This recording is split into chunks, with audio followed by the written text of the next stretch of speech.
अपनी कॉमेडी से सभी को हंसा हंसा कर लोटपोट करने वाले जॉनी लीवर का जन्म 14 अगस्त 1957 को हुआ था। जॉनी की फैमिली काफ़ी गरीब थी, जो मुंबई की एक चॉल में रहती थी। पिता शराब पीने से आदी थे और शराब पीकर झगड़ा और मारपीट किया करते थे। एक दिन ऐसा है कि उनकी फैमिली को मुंबई के स्लम एरिया में शिफ्ट होना पड़ा। तंग हाली से परेशान जॉनी ने बचपन से ही चॉल की बर्थडे पार्टी जैसे फंक्शन में छोटे छोटे शो करना शुरू कर दिया था। इससे उनकी 1-2 रुपए की कमाई हो जाती थी। जॉनी मोहल्ले में रहने वाले उत्पल दत्त और प्रताप जॉनी को अपना गुरु मानते थे।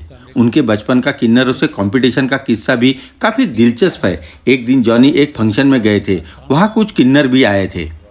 किन्नर अपने राग में पैसे मांगने लगे, तब जॉनी ने उनसे तगड़ा कंपटीशन किया और काफी पैसे इकट्ठे कर लिए। उस वक्त किन्नरों को जॉनी इतने पसंद आए कि उन्होंने उनसे अपना ग्रुप ज्वाइन करने के लिए कह दिया, पर जॉनी ने वो सारे पैसे किन्नरों को दिए और कहा, मैं तो चला। तंग हाली से परेशान जॉनी एक दिन काफी उदास बैठे थे। तब उनके सिंधी दोस्त ने उनसे कहा कि मैं पेन बेचता हूँ, तुम भी बेचो, इससे कुछ कमाई हो जाएगी। जॉनी ने पेन बेचना तो शुरू किया, पर अपने अंदाज में। वो मिमिक्री करते हुए पेन बेचा करते थे।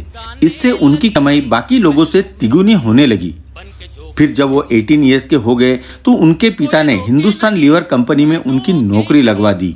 यह जॉनी लीवर लेबर का काम करते थे, पर साफ सफाई जैसे काम करने में उनका कुछ खास मन नहीं लगता था, सो वो कंपनी से छुट्टी लेकर शोज करने चले जाते थे। एक दिन उनकी इस आदत से परेशान होकर उनके पिता बड़ा सा डंडा लेकर मारने के लिए उनके शो पर चले गए। लेकिन जब उन्होंने जॉनी की कॉमेडी से 3000 लोगों से भरे हॉल को हंसते देखा, तब वो डरा जब उनके पिता ने उनका शो देखा था। इसी तरह एक दिन उनके कंपनी में एक कार्यक्रम था। इसमें जॉनी को स्टैंड अप कॉमेडी करने के लिए कहा गया।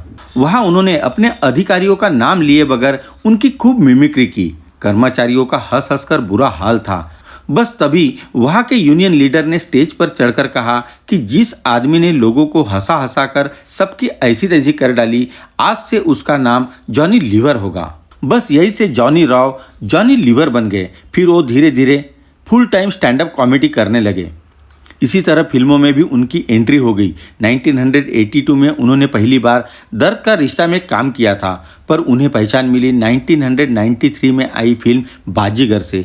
इस फिल्म में उनके भुलक्कड़ हाउस सर्वेंट के रोल ने लोगों को खूब हंसाया। आपको जानकर हैरानी होगी कि इस रोल के लिए न ही उनके डायलॉग लिखे गए थे, न ही स्क्रिप्ट में इसका जिक्र था। फिल्म में जितने भी सीन आपने देखे हैं, वो शूटिंग के दौरान ही हुई जॉनी के दिमाग की उपज थी।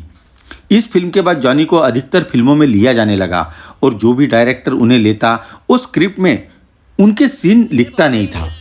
हर फिल्म में जॉनी के सीन को वो खुद क्रिएट किया करते थे, इसलिए वो एक दिन में 4 से 5 फिल्मों में शूटिंग भी कर लिया करते थे।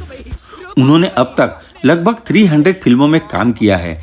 बेटे जैसे की तबीयत खराब होने के बाद वो काफी स्पिरिचुअल हो गए और फिल्मों से थोड़ी दूरी बना ली। हालांकि वो 2021 में कुली नंबर 1 और हंगामा 2 जैसी फिल्मों में नजर आए थे। चलो जल्द ही मिलते हैं नए वीडियो के साथ ग्लोबल इंसाइक्लोपीडिया में।